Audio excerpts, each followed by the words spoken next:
events that led to the tragedy. And you know, at last, I think I really did fix on the starting point. Thank you, Sally. We'll ring for you to clear. Yes, madam. So, that's Sally Jupp. Pretty young thing, isn't she? All that golden hair. A little too pretty for her own good, Doctor. Evidently. How do you like having a baby around the house again, Eleanor? The dinner party I threw at Martingale. That was the opening scene of tragedy. Martingale. Even in the 50s, it was an anachronism for ordinary middle-class people to be living in an Elizabethan manor house handed down through the generations. Sally's baby doesn't bother you, does it, Mother? Not at all. It's Martha I'm worried about. She needs the help, of course, but she's very conservative. I don't really know what she thinks of having an unmarried mother around her kitchen. I suppose we Maxies were an anachronism. Leftovers from the interwar years. How on earth did we survive unscathed into the 1950s? Not that financial problems weren't looming even then. Mother and daughter don't see eye to eye on everything, but once Deborah had come back home after her husband's death, we were as one in scheming and planning. Cutting back here, economising there, employing untrained girls like Sally Jupp to help Martha. Our one aim was to see Stephen through his medical training and preserve his inheritance.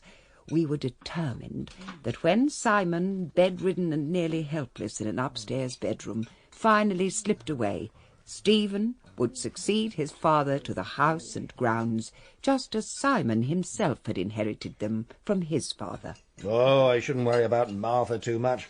An extra pair of hands about the place will soon overcome any moral scruples on her part. I'm not at all sure that moral scruples ought to be so easily cast aside, Doctor. But can you afford to take too moral a position, Miss Liddell?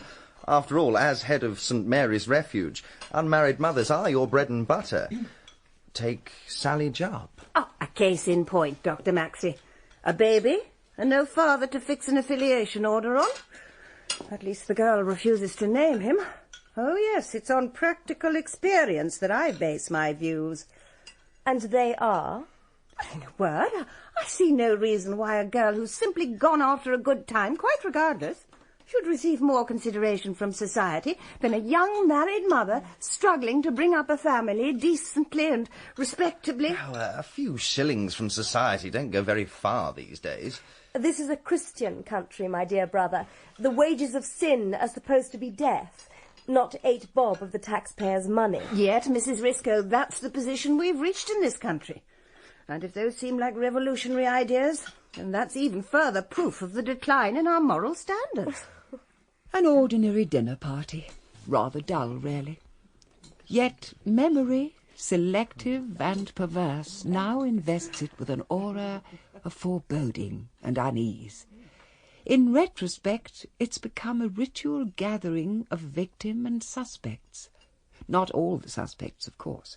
Felix Hearn, for one, wasn't at Martingale that weekend. Make the most of me, Felix, while you can. I can't really see my freedom lasting. Martha will certainly have her out in time, and I don't really blame her. She doesn't like Sally Jupp, and neither do I. Now, I wonder why that is, Deborah, my love. Is the girl perhaps chasing after your precious brother? Don't be vulgar, Felix. But to be honest, Stephen does seem rather impressed. I think it's because she asks his advice about the baby whenever he's at home. I've tried to point out that he's supposed to be a surgeon, not a paediatrician, but it doesn't stop her. You'll see for yourself on Saturday. And who else will be there, apart from the intriguing Sally Jupp? Stephen, of course. And Catherine Bowers. You met her the last time you were at Martingale. So I did. Rather poached egg eyes, but an agreeable figure, and more intelligence than you or Stephen were willing to allow her. If she impressed you so much, then our annual fete is a golden opportunity to give Stephen a break. He was rather taken with her once, and now she sticks to him like a limpet. It bores him horribly. By rather taken, I suppose you mean that Stephen seduced her. Well, he must find his own way out of that. I certainly shan't intervene. But I won't miss your fate. I have a feeling the weekend will be rather interesting. A house full of people all disliking each other is bound to be explosive. Oh, it isn't as bad as that. Very nearly. To start off with, Stephen doesn't like me. He's never bothered to hide it. I think he thinks we're having an affair. sometimes wonder why we aren't. Well, one good reason is you don't really want to. I certainly don't want to fall in love again. You're right about that. Edward's death. I never want to go through all that again. But an affair, Felix. Darling Deborah, let me explain. Interrogation at the hands of the Gestapo affected people in different ways. Those that survived, of course. Some emerged determined to devote the rest of their lives to humanity. Others were convinced that life owed them some sort of recompense, and they've spent the last 10 years grabbing at any pleasure that comes their way. With me, it's different. I'm afraid I've become rather suspicious of life. It takes me longer and longer these days to commit myself to anything. I understand, Felix. No, honestly, I do. And by the way, I don't think Stephen does dislike you. Oh, yes, he does. And you don't like Catherine Bowers, which means she dislikes you and will probably extend her feelings to me. Martha and you dislike Sally Jupp, and she, poor girl, probably loathes you all. I suppose that pathetic creature Miss Liddell will be there. A more unsuitable person to run a home for unmarried mothers it would be difficult to imagine. Your mother doesn't like her, that I do know, so all in all this weekend is going to be a perfect orgy of suppressed emotion. Deborah! Collie said you were around here. Sorry I was out. Have you been waiting long? About a quarter of an hour. But I only came here on the off chance. I was having lunch with Felix. I suddenly thought I'd call in at the hospital before starting home. Lovely to see you, big sister. I've spent most of the time looking out of the window. Then you saw her? Yes, Stephen. I did see you and Sally Jupp. You could hardly miss all that golden hair, even from the 4th floor. Deb, I want you to look at something. Here, these tablets. Have you seen them before? Aren't they some of Father's? Where did you get them? Sally found them and brought them up to me. She phoned from Liverpool Street to ask me to meet her. She found them in Father's bed. How do you mean? I don't understand. She found them between the mattress cover and the mattress, down the side. His drawer sheet was rucked and she was smoothing it when she noticed a little bulge in the corner of the mattress underneath the fitted cover. This is what she found. 10 of them, tied up in a handkerchief. Father must have been saving them for weeks, perhaps months. I can guess why. Does he know she found them? She doesn't think so. Of course, we don't really know if he's still capable of acting independently at all. They may have been there for some time and he may have lost the power to get at them and use them. We can't tell what goes on in his mind. Trouble is, none of us has bothered to try. Except Sally. But, Stephen, that isn't true. We sit with him, we nurse him, but he just lies there. He doesn't seem to notice people anymore. He isn't really Father. There's no contact between us. I have tried. I swear I have. But to deceive us all systematically and hide away 10 tablets one by one, it must have happened months ago. I can't believe he could manage it now, not without Martha knowing. She does most of the heavier nursing after all. Well, he obviously managed to deceive Martha. But I blame myself. I'm supposed to be a doctor. I ought to have thought. At least Sally treated him like a human being. She's very devoted to Father. She seems to be extending her devotion to you. What on earth do you mean? Why come all the way to London? Why not tell Mother about the tablets? Or me? Be honest now, Deb. You haven't done much to encourage her to confide in you, have you? What do you want me to do, hold her hand? I don't like her, and I don't expect her to like me. It's not true that you don't like her. You hate her. Well, at least she has a very vigorous champion in you. A pity you'll be safely here at the hospital when the trouble starts. What trouble? Why on earth assume Sally's going to make trouble? Because she's making trouble already, isn't she? But I suppose you find her less dreary than Catherine. Isn't it time you ended that affair gracefully? How?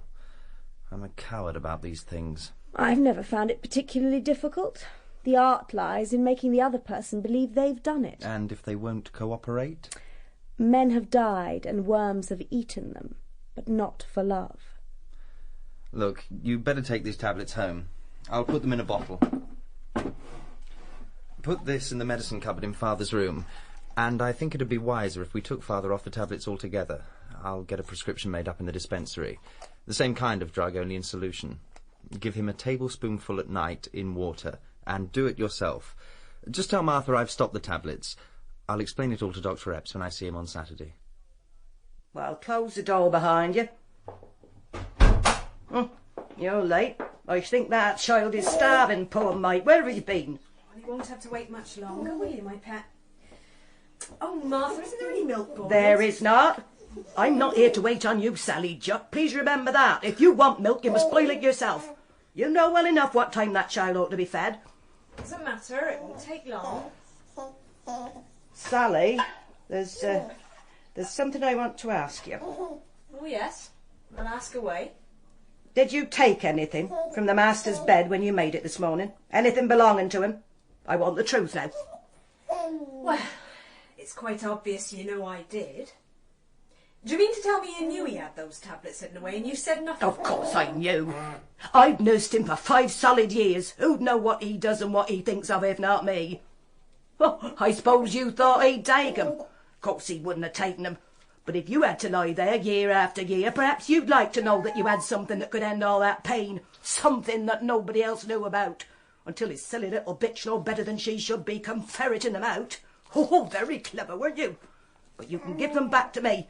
And if you mention a word of this to anyone, I'll have you out, you and that brat. I'll find a way, never fear.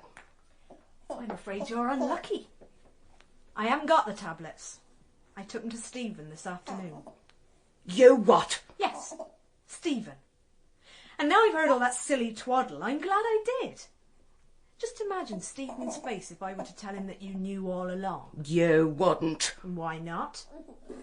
Dear, faithful old Martha. So devoted to the family. You don't care a damn for any of them, you old hypocrite, except for your precious master. What? Pity you can't see yourself. Washing and stroking his face, cooing to him as if he were a baby. It's indecent. Lucky for him he's half gaga. Being mauled about by you'd make any normal man sick. All right, my pet. Who's ready for his supper? You're a wicked, evil girl. And you deserve to be dead.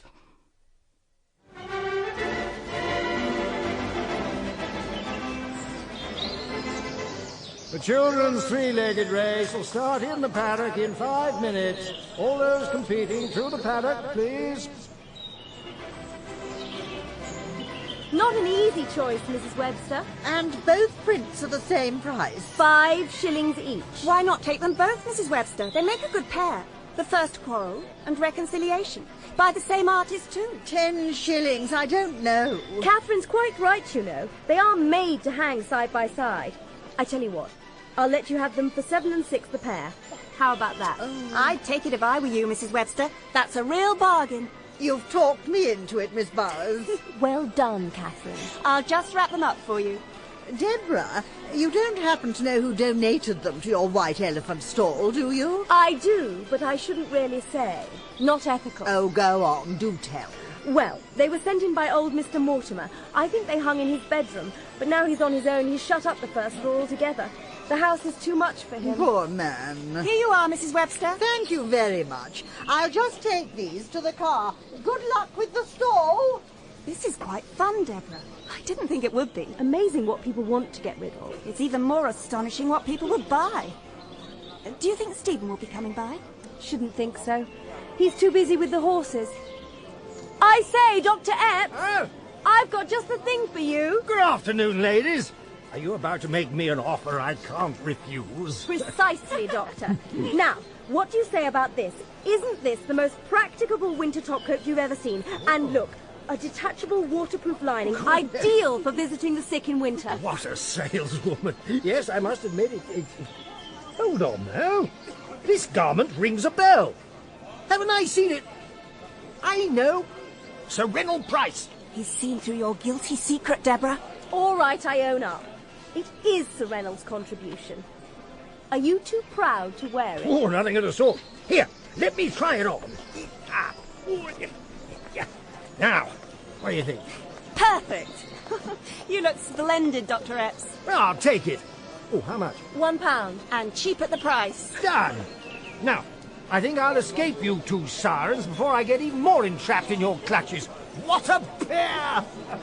Deborah, why don't we go and grab some tea? The tent seems to be filling up rather rapidly. Good idea. I'm dying for a cup. I think I'll go through the house and get a wash. My hands are filthy. Hey, you! What are you doing in here? Me? Do you mean me? Yes. This is a private house. Sorry, I was looking for the toilet. The lavatory's in the garden. It's very well signposted. Oh, yes, of course. I'm sorry. The tea tent was crowded and the noise deafening. A confused clatter of crockery, the babble of voices, and behind it all, the music from the loudspeakers. The concentration of noise was so great that when a dozen conversations faltered and died, it seemed to me as if total silence had fallen. I looked up to see what had happened. Sally Jupp had come into the tent. Sally, in a white dress with a low boat-shaped neckline and a skirt of swirling pleats, a dress identical with the one Deborah was wearing. Sally, with a green cummerbund which was a replica of the one round Deborah's waist. The silence seemed profound. Then, from the far end of the tent, where some of Miss Liddell's girls had formed a small group, there was a quickly suppressed giggling. Only Deborah seemed unconcerned. Without a second glance at Sally, she collected some tea and joined Catherine at a table. How dare she? It's a deliberate insult. Where did she get the dress from? The same place I did. Anyone could buy it who took the trouble to find it. Sally must have thought it worth the trouble. You're taking it very calmly. What would you like me to do? Tear it off her back? There's a limit to the free entertainment the village can expect. Despite this incident, the day was being judged a great success as we gathered in the dining room that evening, French windows opened wide to the ravaged lawn. These glasses, Mrs. Maxie? That's right, Felix. I'm afraid it's only cider tonight. Very superior brand, though. Not far short of Devonshire Scrumpy. Have you ever tried it, Mr. Hearn? It's quite potent. I haven't, Doctor, but I will. Thank you. Anybody else? Eleanor? Thank you. I'll wait till we sit down. Miss Liddell? Not if it's alcoholic, Dr. Epps. Well, I'm afraid it is. Then I shall stick with fruit juice. Where do you want the spoons, Mrs. Risco? Leave them on the sideboard. We'll circulate them with the pudding. I'll have a small sherry, Felix, if you can find it. Of course. Dear, these table napkins. Why can I never get them to stand up straight? Good evening, everybody. Oh, Catherine. Hello, Mrs. Maxie. Hello, Catherine. Isn't Stephen with you? No, he's not. I haven't seen him since he was with the horses. I've been in my room. Oh, he probably walked home with Bocock to help with the stabling, or perhaps he's changing. I don't think we'll wait. Shall we sit down? Who's waiting at table? Where's Sally? Not in, apparently. Martha tells me that Jimmy's in his cot, so she must have come in and gone out again. But Mrs. Maxie, there she is, coming across the lawn. And Stephen's with her. Hello, Dr. Maxie. We were wondering where you were. Good evening, Miss Liddell. Come inside, Stephen. I'm glad you're back. Sally, you'd better change into your uniform and help Martha. Do you really think so, madam? Sally. What do you mean? Well, madam, I wonder if a maid's uniform would be entirely appropriate for the girl your son has just asked to marry him. Simon was no better and no worse that night, yet I stayed on the daybed in his dressing-room as if there were a crisis, and heard the hours strike one by one through the long vigil of the night. Sleep was impossible as I lived through the scene in the drawing-room again and again, so many times that there seemed no second of it I couldn't recall with vivid clarity. Sally Jupp, remember your place. To marry him? Is this true, Stephen? Of course. Stephen? My place? Perhaps you can tell me just what my place is now. It's your place to be polite and grateful, my girl. You've just been intolerably rude to Mrs. Maxie. Have you forgotten that she took you in, you and your baby?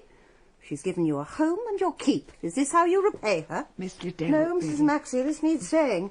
Just look at you in that dress. You deliberately chose to embarrass Mrs. Risco this afternoon. Please, Miss Liddell, let it pass. Why should I? Why should any of us? That's the trouble with all of us these days. We turn a blind eye to things most of us find intolerable if truth were told. And look at the result. A generation without morals, without standards, without gratitude. Gratitude? You think I ought to be grateful to you? You certainly should. St. Mary's Refuge looked after you when you had nowhere else to turn. But just think what I've done for you. I saw you through your pregnancy, I trusted you, I taught you how to live among decent people, and then I found you the best job any girl in your position could hope for. You sex-starved old hypocrite. Don't you talk about what you've done for me. You're not doing it for me or any of us. You're doing it for yourself. You get some sort of perverted pleasure in queening it over us all. Don't think I don't know. And that's not all. There's much more I could tell the village about you if I wanted to. You be thankful I know how to keep my mouth shut.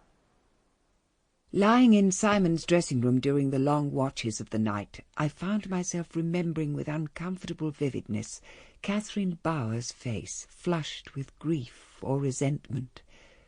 Felix Herne was the only member of the party who seemed to enjoy his dinner. I wasn't sure that the preliminaries hadn't actually sharpened his appetite. He certainly put himself out to ease Catherine's embarrassment. Felix was very amusing when he cared to exert himself, and that night he had, surprisingly, succeeded in producing laughter by the end of the meal. At some point during the night it rained heavily. At 5 o'clock I thought I heard Simon stirring, and I went to him, but he still lay in the rigid stupor produced by the medicine which Stephen had prescribed. At 6 o'clock I got up, put on my dressing gown, and made some tea. Yes? Who is it? It's me, Mrs. Maxie. Catherine. Can I come in? Of course. What is it, my dear? I couldn't sleep any more. I hope you don't mind. Of course not. Come in. I'm just having a cup of tea. Would you like one? Yes, please. To be honest, I haven't slept much all night. The rain kept me awake for a long time, and then I woke very early with a headache. Oh, I'm sorry. Have you still got it? I'm afraid so. I don't get them very often now, but when I do, they're agonising. You don't happen to have any aspirin, do you? I'm sure we have some in the medicine cupboard. You're the nurse. Why don't you help yourself while I pour the tea? Thank you very much. Do you take sugar? Just one, please. There you are.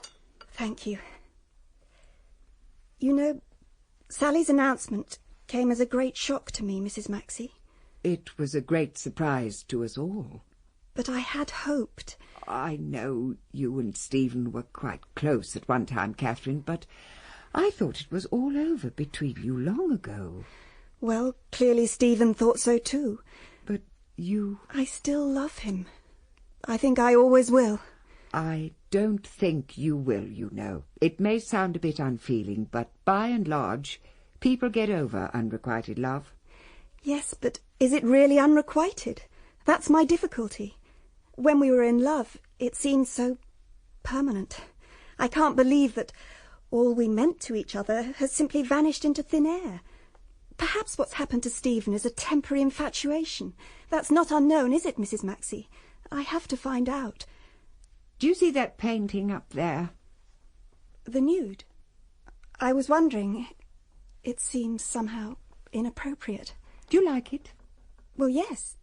Yes, I do. You don't know who painted it? No. You don't mean my father? Yes, it's a Bowers. That means something these days, though not when I bought it. I never liked your father, you know, but I did think he was an artist. I don't believe your mother thought so. Oh, poor Katie, one day he simply packed up and left you both. Yes. Katie and I had been very close. When she fell madly in love with Christian Bowers, nothing could persuade her that he wasn't in love with her. Nothing. Her friends could see it. I could. I tried, but she talked him into marrying her. You know the result. I suppose so. Ask your mother about unrequited love. See what she tells you. I will. One other thing, Catherine. You may find this strange, but one of the reasons I love having you as a guest here at Martingale is simply because of the pleasure that painting has given me over the years. Can you believe that? Come in. Good morning, madam. Yes, Martha, what is it? It's Sally, madam. She's overslept again. Oh, she's quite impossible. She's almost never down on time these mornings. Well, wake her up. But I called her and she didn't answer. And when I tried the door, I found she's bolted in. Bolted in? Well, I can't get in, madam. I'm sure I don't know what she's playing at. Have you knocked really hard? Well, hard enough to wake her. Well, you'd better try again. Sally had a busy day yesterday. We all did. People don't oversleep without reason. As Catherine and I sat there finishing our tea, a curious feeling, the imminence of evil, took hold of me. When I replaced my cup in the saucer, it was with a clinical detachment and a kind of wonder that I saw my hand wasn't shaking. It's no good, madam. I can't make her hear me. Well, the baby's awake. He's whimpering in there, but I can't make Sally hear. Sally! Sally! Are you there? Oh, why is the door locked? Sally! Wake up! Oh, my God, madam, something's wrong. Something's happened. You may be right. What shall I do? What shall we do? Stay here, Mrs. Maxie. Don't worry. I'll fetch your son. I won't be a minute. Keep calm. Oh, the door's too solid. I'll never break it down. We'll have to get through the window. The ladder in the outhouse will do. I'll get Felix Hearn to help. You all wait here. We'll be as quick as we can. Oh, madam, something terrible's happened. I'm sure of it. Who locked the door? It's locked on the inside. Didn't she usually lock her door? Of course not. Who ever heard of a maid locking herself in? I could always get in to shake her awake. Hello, Mother. Stephen told me what's up. He and Felix are getting the ladder. Oh, where on earth have they got to? It's bound to take a little time, but they won't be long. I'm sure she's all right. She's probably still asleep. Well, she can't have slept through all this. We've made enough noise to waken the dead. To say nothing of little Jimmy in there. I wonder if she's inside the room at all. What do you mean? I expect she won't be there. She's gone. And what about the locked door? Knowing Sally, my guess is that she wanted to do it the spectacular way and got out through the window. She seems to have a penchant for making scenes, even when she can't be present to enjoy them. Oh, Deborah. No, really. Here we are, shivering with apprehension, while Stephen and Felix lug ladders about, and the whole of the household is totally disorganised. I can see her planning the whole thing, just as she planned that spectacular entrance to the tea tent yesterday. To say nothing of her outburst last night. She's compulsively theatrical and thoroughly disruptive. She wouldn't leave her baby. No mother would. This one apparently has.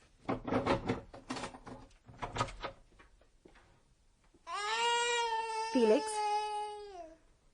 What's happened? Let me in.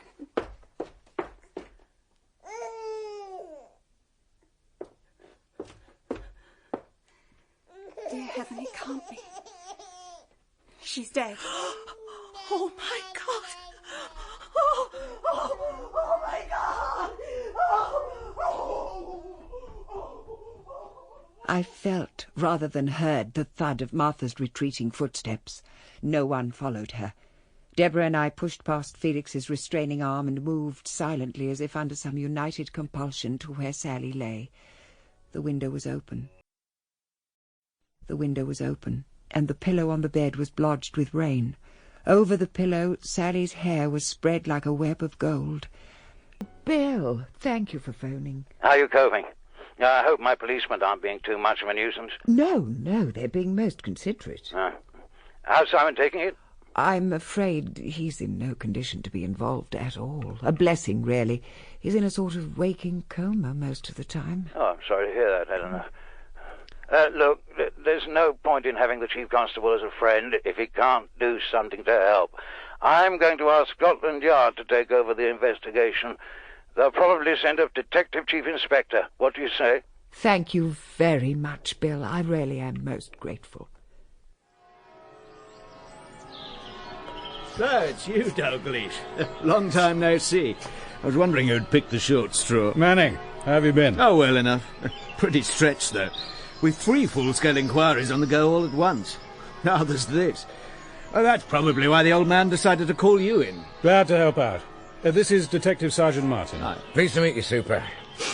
It's a nice-looking place, this. Elizabethan, or so they tell me. Aye. It's been in the family for hundreds of years. Oh, by the way, Dalgliesh, they're all together in the drawing room. Do you want to see them now? No, the body first. All right. The living will keep. Fill me in on the details. I've done all I can here. We'll take it away now, if that's all right with you. Oh, yes, Doctor, certainly. Simple enough, medically speaking. Manual strangulation by right-handed person standing in front of her. Sexual interference? No, doesn't mean sex wasn't the motive, though. Nothing like finding a dead body on your hands to remove the urge. Quite so.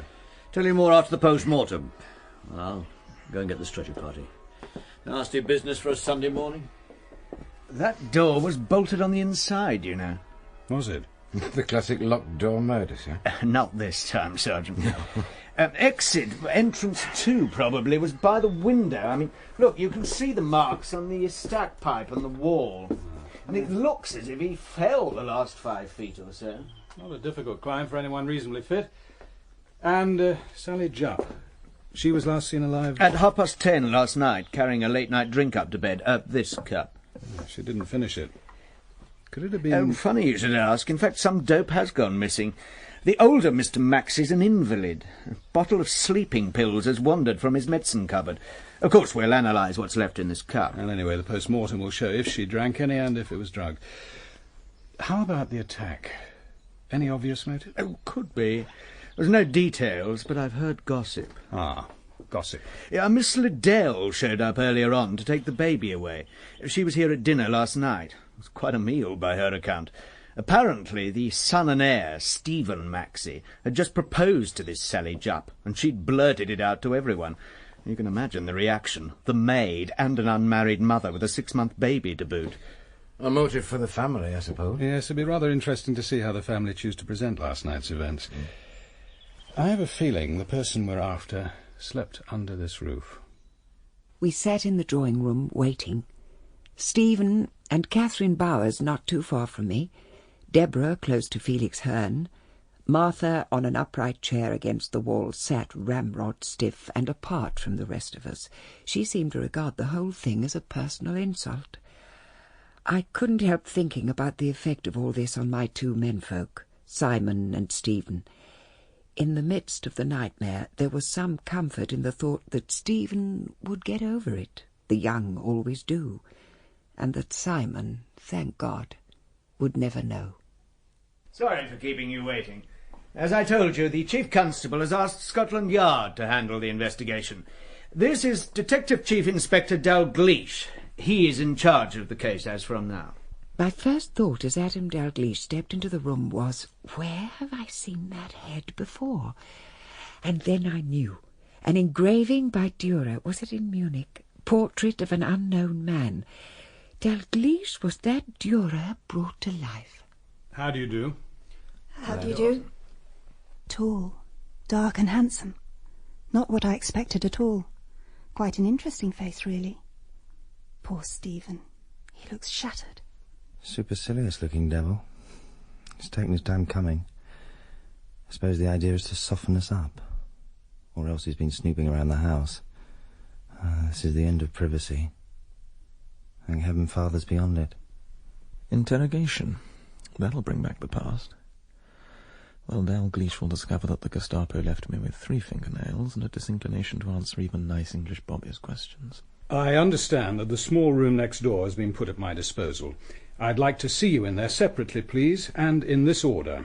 Dr. Stephen Maxie, Miss Catherine Bowers, Mrs. Maxie, Mrs. Deborah Risco, Mr. Felix Hearn, and Mrs. Martha Bultitaft. Until the interviews are over, I must ask everyone to stay in this room. If you need to leave, there's a woman police officer and a constable outside in the hall who can go with you.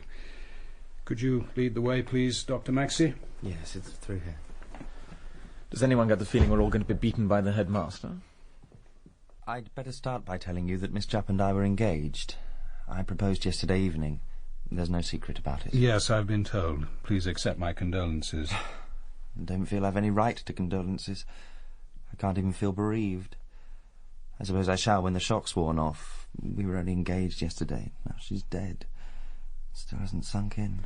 And what were your relations with Miss Jupp before yesterday evening, Dr. Maxie? If you're asking whether we were lovers, the answer is no. I was sorry for her, I admired her, and I was attracted by her. I've no idea what she thought of me. Well, she accepted your offer of marriage. Not in so many words. But she told my mother and everyone that I'd proposed, so I assumed she meant to. After you'd finished dinner on Saturday night, what happened? We had coffee in the drawing-room. At about 9, my mother suggested they start counting the takings from the fete. I decided to go out. I asked my mother to leave the south door open for me, and I went to see Sam Bocock. He used to be my grandfather's groom. He lives alone in the cottage at the far end of the home meadow. I often go there. We talk and listen to music. I stayed quite late last night. How late? Can't remember. He may be able to help. Just after 11, I think. I walked back, came into the house through the south door, bolted it and went to bed. That's all. You came straight back here? Yes. That means you'd have been back in the house when? It's only 5 minutes' walk, but I didn't hurry. I suppose I was in bed by 11:30. And in the morning, when you were woken up, what did you do? Went with Felix Hearn to get the ladder. We carried it between us, though it's quite light. Hearn went up first, I followed.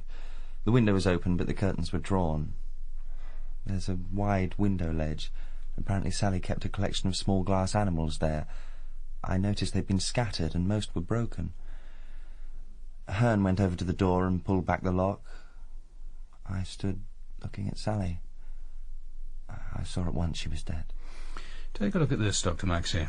What is it? 3 splinters of glass. They were found in the outhouse opposite Miss Jupp's room, where the ladder's kept. Do you know what they are? Could be part of a broken watch glass, I suppose. Or part of one of the smashed glass animals from Miss Jupp's room? Perhaps. I see you have a small piece of plaster across your right knuckle. What's wrong? Just a graze last night. I must have brushed it against the bark of a tree. Don't remember doing it. I thought I put a bit of plaster on before I went to bed. Show me. There you are. Ah, that looks like a cut to me. Or it could, of course, be a scratch from a fingernail. In which case you'd expect to find blood and skin under the nail which did the scratching. I'm sorry, I just can't remember how it happened. Is that all? No. I want to be perfectly clear about this south door. Yes. It leads directly to the flight of stairs which go up to Miss Jupp's room. That's right. So she was almost in a self-contained flat. Once the kitchen was closed for the night, she could let someone in without anyone knowing? I suppose so. As the south door was left unbolted for you last night, anyone could have gained access to the house through that door while you were out? Well, yes. Would you be prepared to swear that it was unbolted when you got back from Mr. Beaucock's cottage? Of course. I couldn't have got in otherwise. Dr. Maxie, you do realise how important it is to establish the exact time you bolted that door? Yes. Yes, of course. Now, you've just told me you came back to the house just after 11, bolted the door and went to bed. Now, I'll ask you again, and please think very carefully before you reply. What time did you bolt the south door? Well? Actually, it was 33 minutes past 12 by my watch. I was in bed by about 11:30, as I said, but I couldn't get to sleep. At 12:30 I suddenly remembered that I hadn't locked up, so I got out of bed and did so. No doubt very careless of me, but if there's a law against forgetting to lock up, I should like to hear of it. 12:33? Yes. I can quite see how it happened. No one is kinder than Stephen Maxie. The girl just took advantage of him. I knew he couldn't have loved her, really. He'd have told me before anyone. If they'd really loved each other, he could have relied on me to understand and release him. Do you mean you were engaged? Not exactly an engagement, Inspector. No ring or anything like that. But an understanding. It was taken for granted. Stephen has a long way to go before he can think of marriage. And there's his father's illness to consider. Tell me about the early hours of this morning, Miss Bowers. I understand you were with Mrs. Maxie. That's right. I couldn't sleep, and I had a headache. I went to the dressing room where Mrs. Maxie was spending the night and asked for some aspirin. Did she give you some? She told me to find it for myself in Mr. Maxie's medicine cupboard. It was while I was looking for it that I saw the bottle of sleeping tablets. Sommeil is the brand name. It was written on the label. You're quite sure it was Sommeil? I'm a state-registered nurse, Inspector. I know a bottle of Sommeil when I see it. So it was in the cupboard at 7 o'clock this morning. And when Stephen and I went to look for it about 2 hours later, after we'd found Sally's body, the bottle had vanished. Tell me about finding the body. When Martha came to tell Mrs. Maxie that Sally hadn't got up, we thought at first she'd overslept. Then Martha came back to say that her door was locked. As you know, Dr. Maxie and Mr. Hearn got in through the window. We waited on the landing.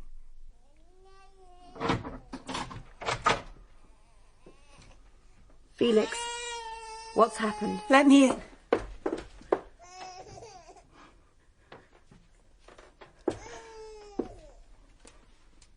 Dear heaven, it can't be. She's dead. Oh, my God! Oh, my God! But she can't be. She was all right last night. Stephen, what's happened? See for yourself. She's been strangled. Oh, dear God. We've looked at her long enough. Cover her face. No. It's best if we don't touch anything before the police get here. You know there's something strange about all this? Strange? That's an odd way to describe murder. What do you mean? There's no sign of struggle. In my experience, people don't usually allow themselves to be strangled to death without putting up something for a fight. Oh, Felix, what can all that matter? She's dead, isn't she? Oh, yes, she's dead, Mrs. Maxie. I wonder. You think this... cocoa, I suppose it is. You think it's drugged? I don't know. I think it's possible. But that's my cup. It's the one I always use. Everyone knows it. What's it doing up here?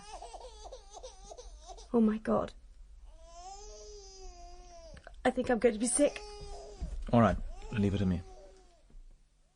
Move on to when you, Mrs. Maxie, and her son found that the sleeping tablets were missing. Well, I'd picked Jimmy up from his cot. He stopped crying, and I followed the other two into Mr. Maxie's dressing room. Stephen went straight to the medicine cabinet. He said, "It's gone." I asked what he meant, and he told me about the 10 tablets that Sally had found in Mr. Maxie's bed, and that Mrs. Risco had put back into the cupboard. That was the first I'd heard of it. I was able to tell him that the bottle had been there when I went to the cabinet for aspirin earlier on. I see. And then? There isn't much more to tell. As I took Jimmy away to change his nappy, Stephen was just starting to phone the police. No one seemed much concerned with the baby, so I took matters into my own hands and phoned Miss Liddell. She agreed to take him till things are sorted out. She came round by taxi, and by then the police had arrived. The rest you know. That's very clear and very useful. Thank you. Now, just a few more questions. Oh.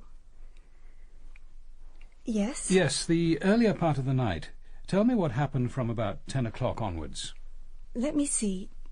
Well, I helped Mrs. Maxie and the others count the day's takings from the fete. Miss Liddell and Dr. Epps left at about 10:30. Mrs. Maxie and I went to the kitchen. Martha had gone to bed, but she'd left a saucepan of milk on the stove and a tray of cups on the kitchen table. Did you notice that Mrs. Risco's was missing? As a matter of fact, I did. It's Wedgwood. Very distinctive. She'd gone out to the garden with Felix Hearn a little earlier, and I thought she must have come in without anyone noticing. It never occurred to me that Sally might have taken her cup, though, of course, it's just the sort of thing she would do. She hated Deborah, Mrs. Risco. You've heard about the affair of the copied dress. Deborah pretended to take it calmly, but I could see that really she could have killed Sally.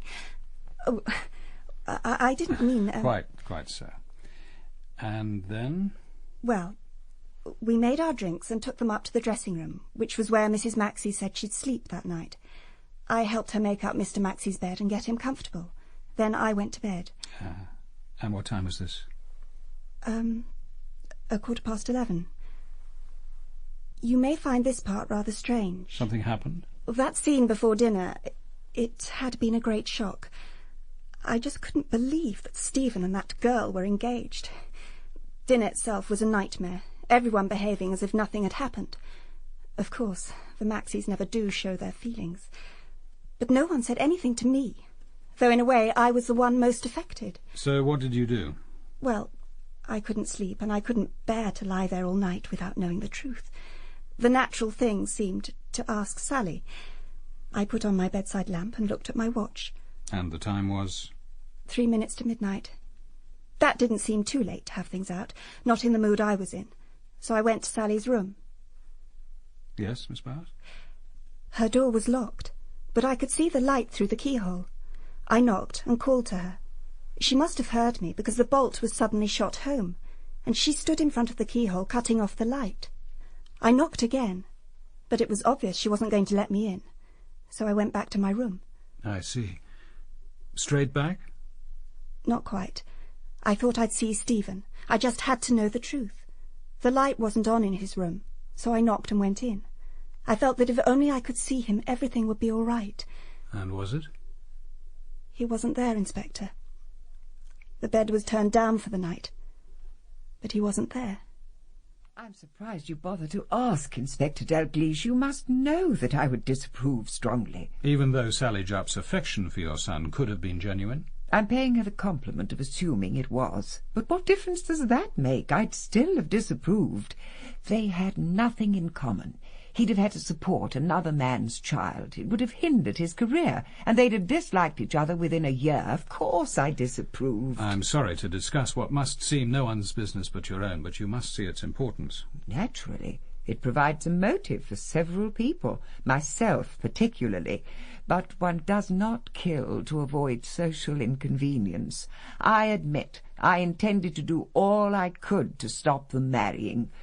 I've no doubt we should have been able to help Sally, short of welcoming her into the family. There must be some limit to what one does for these people. This business of the cocoa. If, as I assume, it turns out that Miss Jupp was drugged, there are two possibilities. She could have taken it herself, or someone else drugged her. Who else in the household drinks cocoa? I don't know what Martha drinks, but none of the family uses it. The milk must have been all right. You and Miss Bowers used it to make your own drinks. So the drug was either crumbled into the dry cocoa or dissolved into the hot drink sometime after Miss Jupp made it. Not by anyone other than Miss Jupp, Inspector. We saw Sally carrying it up to her room. Who do you mean by we? Dr. Epps, Miss Liddell, and myself. I was seeing them out. It was about 10:25. We were in the hall. Sally came from the kitchen end of the house and went up the main staircase carrying the blue Wedgwood cup. No one said anything. Was it usual for her to use that staircase? No. The back stairs lead directly to her room. I think she was trying to make some kind of gesture. You say you saw that Miss Jupp was carrying your daughter's cup. Did you mention this to your guests or to Miss Jupp? What did you expect me to do, Inspector? Tear it from her grasp? What an exciting world yours must be. Sometimes it is, Mrs. Maxie. For example, we found the empty cocoa tin in the dustbin a little while ago. We'd have been able to tell if the drug had been put into the dry cocoa, if someone hadn't rinsed out the empty tin and destroyed the inner paper lining. So at about 9:30, Mrs. Risco and I came in here, where Mrs. Maxie and the others were counting the money taken at the fete. We told them we were going out for a little wander in the garden. What did you talk about? Hasn't Mrs. Risco already told you? I'd like to hear your account. I asked Mrs. Risco to marry me. And did she accept? Charming of you to be interested, Inspector, but inexplicable as it must seem, she was not enthusiastic. Oh, God, Felix, I can't. I can't, not after Edward. You don't know what I went through watching him die, loving him so much, feeling so helpless. Darling Deborah, that was a tragedy, a chance in 1,000. We must all die in the long run, but people get married just the same. They gambled on life being kind to them, on some years of happiness together. I'm not prepared for that gamble. Not yet, Felix. I'm not ready. And nor is Stephen come to that. There's been enough talk of marriage in this family. God, how I hate that girl. How long were you in the garden? Till about 10:40. Then we came in. And then? Mrs. Risco offered me a whisky, which I refused. She went to the kitchen to get her own night-time drink, but came back in a minute or two saying she'd changed her mind. Then I went to bed and slept reasonably well for me. Did you kill Sally Jupp, Mr. Hearn? No. Not that I'm aware of, at any rate. Have you any idea who did? No, and I doubt if I'd tell you if I had. I presume someone came through the girl's window. That bolted door must be a great disappointment to you, Inspector. You can hardly visualize a member of the family pounding up and down a ladder to get in and out of their own house. I know the Maxie Jupp engagement must excite you, but you don't need murder to get out of unwelcome engagements, or the mortality rate among women would be astronomical, don't you think? After the discovery of Miss Jupp's body, what did you do? I went to see if Mrs. Baltertaft was all right. She seemed stunned and kept repeating that Sally must have done herself in. I pointed out that it was anatomically impossible to strangle yourself, at which point she burst into even louder sobs. Then Miss Bowers arrived with the child. I see, sir. Oh, one thing, Mr. Hearn. Mrs. Risco says you spent almost the whole night in her bedroom, that you slept together. How sweet of her. But it puts me in a delicate situation, doesn't it? You'll have to make up your mind which of us is lying. Thank you. I've already done so. Employing an unmarried mother? It'd never have been thought of in the old days. So it was an experiment.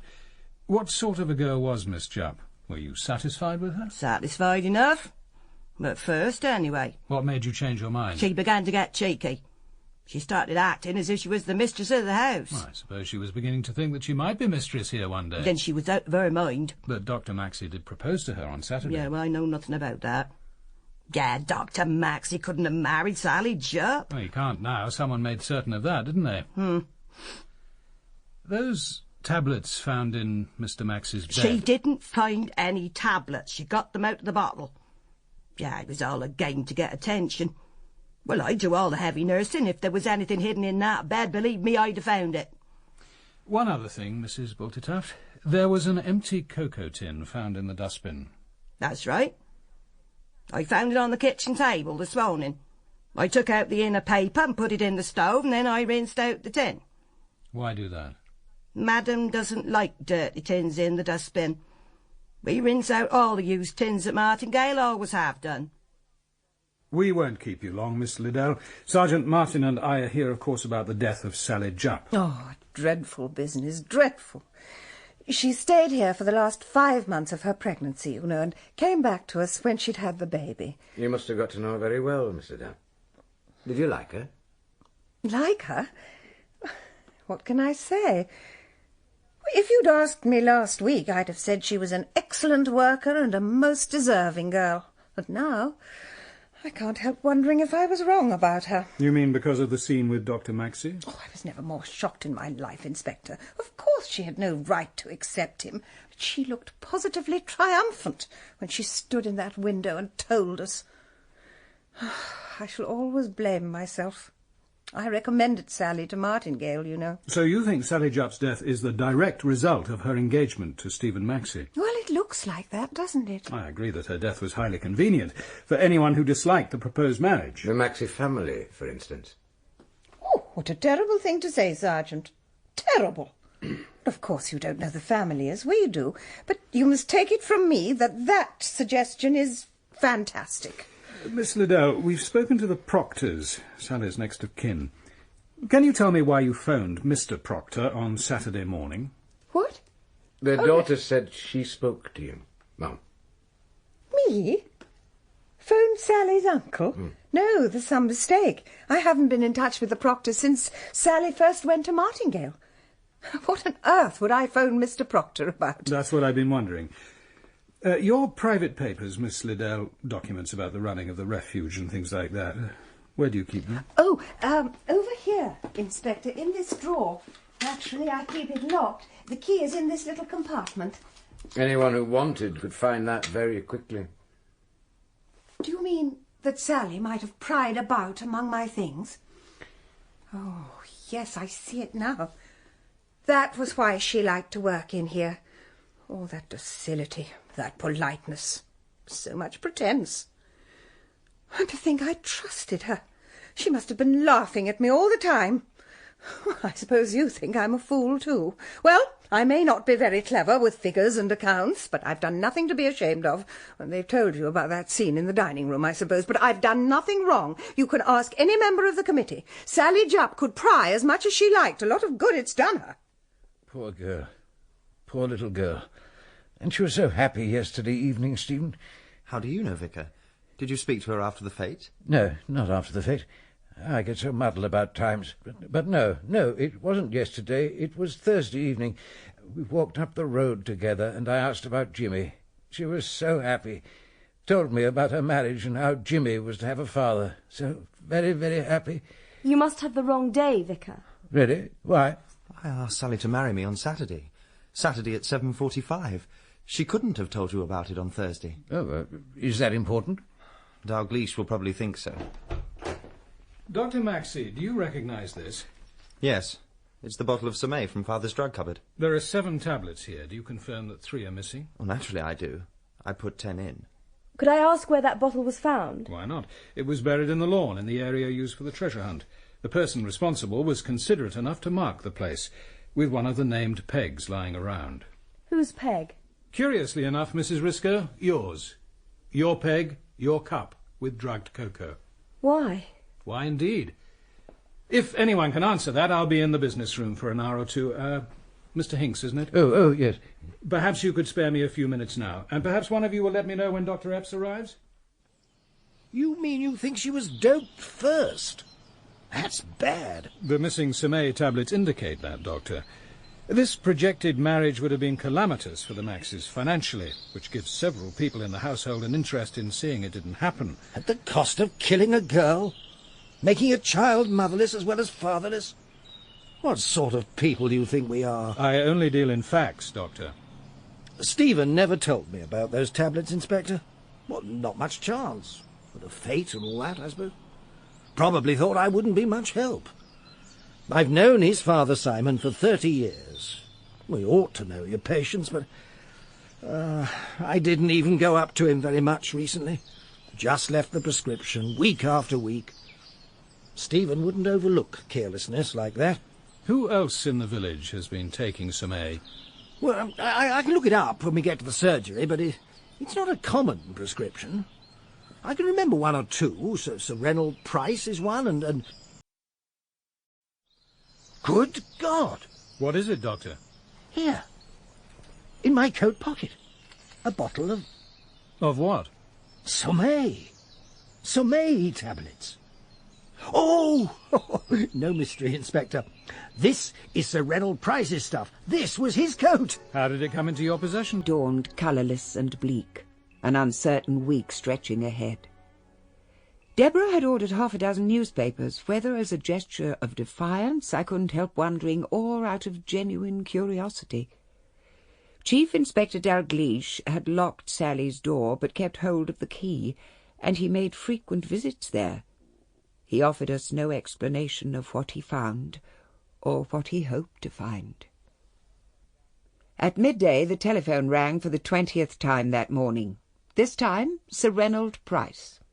The whole thing's disgraceful, my dear lady. The police have been here, too, you know. Wanted to know about some pills Epps had prescribed months ago. Extraordinary. Then Inspector Chappie seemed to think I ought to remember how many I took and what happened to the others.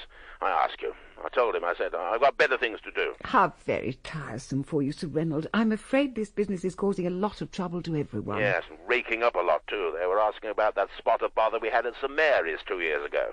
I wonder how they got on to that. Well, that Dalgliesh fellow wanted to know why you weren't on the committee. Told him you'd resign when we had the trouble. Then he asked why we hadn't got rid of Liddell at the time. I said to him, my dear chap, you can't just chuck a woman out after 25 years' service. Anyway, it wasn't as if there was actual dishonesty.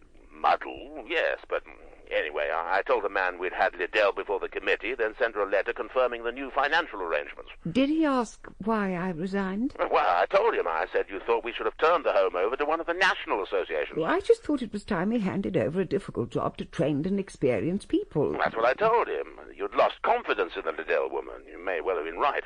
But Lady Price was keen on the home, practically founded it, so I couldn't just hand it over. I had no doubt that Dalglish's mind was now busy with a new theory. Yet how was it possible? The mugs and cups for those late-night drinks were certainly standing out by 10 o'clock, but Miss Liddell had never been out of my sight. We'd stood together in the hall with the doctor and watched that glowing, triumphant figure carrying Deborah's cup up to bed. Whatever Miss Liddell had made of Sally's accusations and half-threats earlier that evening, she couldn't have done anything about it, not possibly. I dismissed the thought, and succumbed instead to the insistent demands of the household routine. Monday was when I visited the village stores. I saw no reason to alter the custom. Oh, good morning, Mrs. Maxie. I didn't expect to see you here today. Life must go on, Mr. Wilson. I suppose you're right. It's a terrible business, though. The village is full of it. Well, that's only natural. Here you are, Mr. Wilson. It's all on the list. Would you put it together for me, please? Of course, ma'am. I've got my own thoughts about it, Mrs. Maxie. Have you? Oh, yes, indeed, ma'am. Derek Pullen, that's who they should be looking at. Derek Pullen. I'm afraid I don't know what you mean, Mr. Wilson. Oh, I'm saying nothing, mind you, ma'am. Let the police do their own work, I say. But if they bother you up at Martingale, just ask them where Derek Pullen was going last Saturday night. You ask them that. He passed here at 12 or thereabouts. I saw him myself from the bedroom window. Timid, spotty boy. But why should that have anything to do with Sally Jupp's death? Oh, I'm saying nothing, Mrs. Maxie. Derek Pullen. I know who you mean. His mother comes to the Women's Institute. And doesn't his father work for Sir Reynold on one of his farms? That's the lad. Mr. Wilson, Accusations like that could harm many innocent people. If you have information, I think you should give it to Inspector Dalgliesh. It was the vicar sent me up here. I told him what had happened, and he said for me to tell you. Quite right, Johnny. Well, then? You a real Scotland Yard detective? Well, don't I look like one? Not much. Oh, sorry to disappoint you. The ones in the films are much more exciting. Well, excitement gets rather spread out in real life. Still, something rather exciting happened to you at the fete, didn't it? Nah, it were boring most of the time. Tell me. Well, our Sunday school class was supposed to be helping with the teas and the washing up, you know. I was among the first there, and we did quite a bit. Then the others started rolling up, and we thought it was their turn. So I took some sandwiches and cake and went off to Bocock's stable. What, to see the horses? Nah, to go up to the loft and read my comic. And then? After a bit, I heard voices down below. There were 2 of them. What did you do? I hid, of course. I got behind a bale of straw in case they decided to come up. And did they? Yeah. Just as well you hid then? Yeah. And what happened then? Oh, not much. I only had 1 bun left by then, so I just sat and nibbled it. I tried to make it last till they went away. And these visitors of yours, did you see them? One of them was Sally Jupp. I saw her hair as she came up through the trap door. Are you quite sure, Johnny? Well, certain. I knows her. I knew her quite well. And the other person? It were a man, but I never saw his face. And what were they saying? They were arguing. I don't rightly know what about. I couldn't hear all that good because of the hay. I did hear someone say £40. £40. Anything else? Well, I remember Sally saying, "Keep your head," 'cause it sounded a bit funny. Keep your head. Keep your head, she says, and watch for the light. And then? Then they left. Sally opened the trap door and went down first, and the man went after her. When I looked out, the trapdoor was just coming down. It must have been the man doing it, 'cause Sally had already gone down the ladder. But all I saw was a hand in a brown glove. A hand in a brown glove? Now, that really is exciting, Johnny. Forasmuch as it hath pleased Almighty God, of his great mercy, to take unto himself the soul of our dear sister here departed, we therefore commit her body to the ground, earth to earth, ashes to ashes, dust Isn't that to Sally's dust, aunt? in sure and certain hope of the resurrection Talking to Miss eternal Liddell. life. Surely that's the woman who identified Sally at the inquest. Who shall arrange I think you're our right. vile Felix, body, let's that it drive may her be like home. unto his The buses are glorious dreadful body, at this time of day. according to the mighty It might be worth working having a word with whereby her. he is able I'll to bring the subdue car round. all things to himself. How do you do, Mrs. Proctor? You're Sally's aunt. I recognise you from the inquest. That's right. I shouldn't have come, really. Mr. Proctor wouldn't like it, it'd been you. I must get back quickly before he comes home. Perhaps I can help. Mrs. Riscoe and I were wondering if you'd like a lift. There'll be a long wait for a bus. Well, that's really very kind of you. If you're sure it's no bother. It'll be a pleasure. Look, here she is. Hello, Mrs. Proctor. Do get in the front next to me. There you are. This is very good of you. Hope I'm not taking you out of your way. Not at all. You live just outside Canningbury, don't you? We go through there on our way to London. This must be an awful time for you, Mrs. Proctor. I won't be able to tell Mr. Proctor I've been to the funeral. She's made her own bed, let her lie on it, that's what he says. You can't blame him. We treated her and Beryl just the same, as if they were sisters. There was never any difference between them, never. I'm sure there wasn't, Mrs. Proctor. Never. We brought her up decently. Wasn't always easy. She wasn't an easy child. Well, I used to think it was the bombing, but Mr. Proctor, he wouldn't have that, even though it was a V1 that did for her mum and dad. Other kids came through the war all right, used to say. So that's how you came to bring her up? Well, there wasn't anyone else, really. Poor little mite. Until she was 10, she was the only child. Then Beryl came along. But we never made any difference between them. Now this. The police asked who the man was, but of course we couldn't say. The man who killed her? No, the father of the baby. Though I suppose they thought he might have done it, but we couldn't tell him anything. I don't mind telling you. Why should I? I did go out for a walk last Saturday night. I often do. I've got accountancy exams coming up. I like to take a bit of fresh air before I go to bed. Now think, Derek, did your walk take you past Martingale? What if it did? I'd like you to take a look at this envelope. It's addressed to you, Mr. Derek Pullen. Yeah, it's mine. It's from a pen friend in Venezuela. You can see from the stamp. There's nothing wrong with that, is there?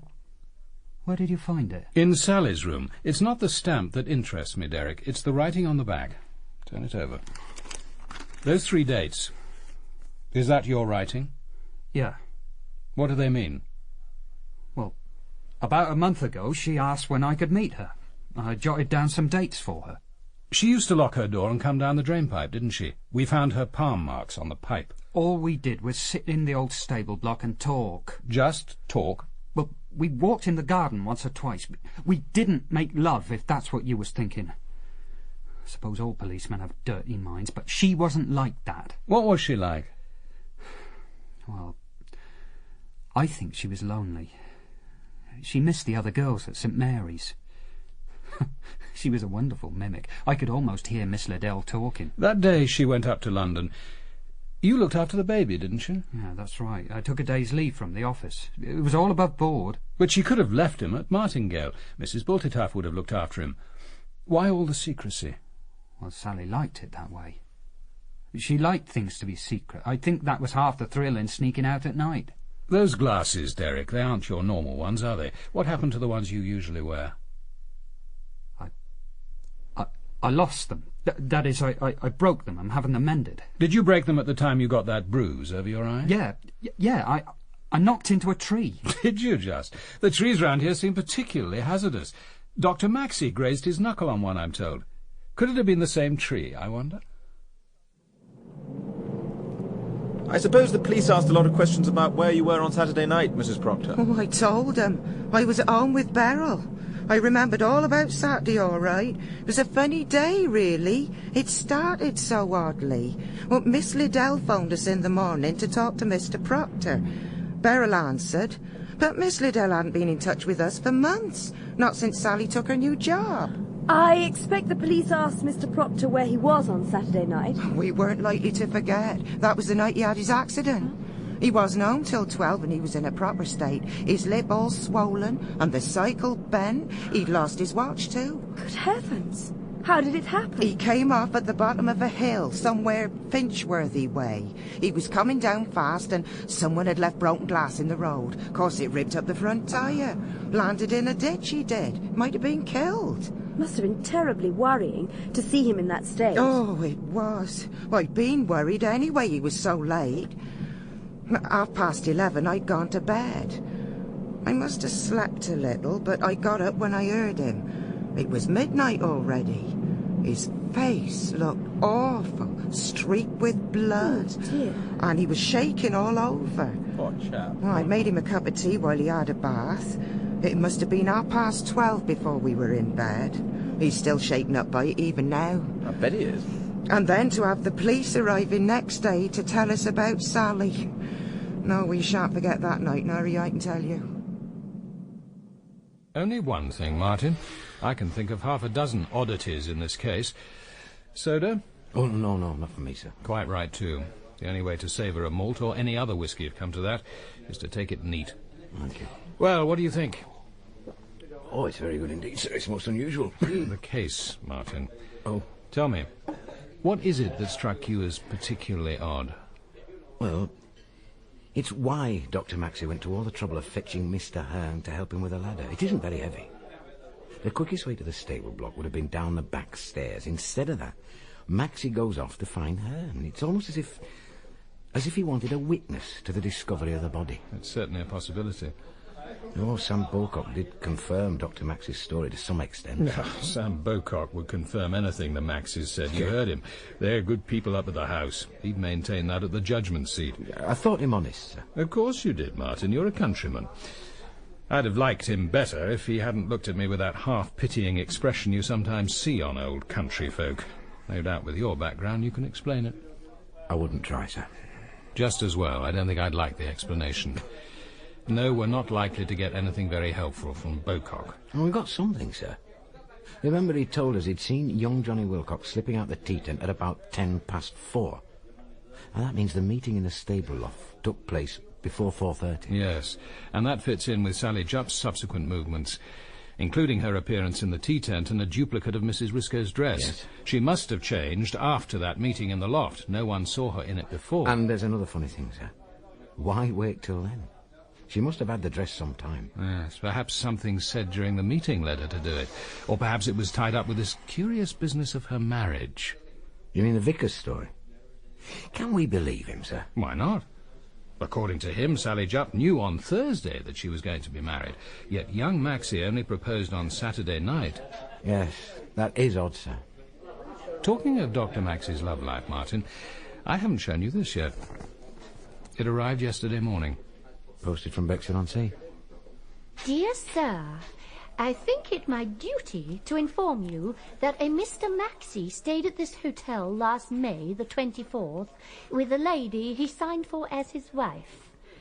I have seen a photograph in the Evening Clarion of the Dr. Maxie who is mixed up in the Chadfleet murder and who the papers say is a bachelor, and it is the same man.